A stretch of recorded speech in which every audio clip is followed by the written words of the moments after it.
Kumusta kapatid? Ikaw po ba ay nag-iipon ng kayamanan dito sa lupa upang maging mayaman? Alam po ba natin mga minamahal kong kapatid na meron pong kayamanan na higit nating kailangan at mapakinabangan ng walang hanggan. Ngayon po mga minamahal kong kapatid ay nais ko pong ibahagi dito po sa aklat ni Mateo, Kapitulo 6 sa talatang 19 hanggang 21. Huwag kayong mag-impok ng kayamanan dito sa lupa.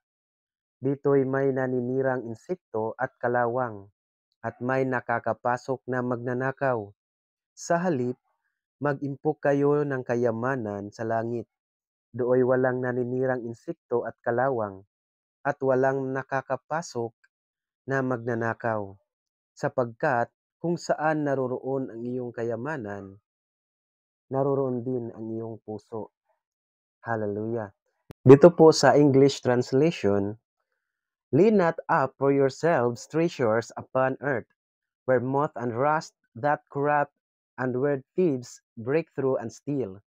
But lay up for yourselves treasures in heaven, where neither moth and rust doth corrupt, and where thieves do not break through nor steal. For where your treasure is, there will be your heart be also. Hallelujah. Mga minamahal kong kapatid, huwag po nating ubusin ang ating panahon para sa pagyaman dito sa lupa. Bagkus tayo po ay mag-ipon ng kayamanan doon sa langit. Paano po ba tayo makapag-ipon ng kayamanan doon sa langit? Tayo po ay maglingkod sa Panginoon.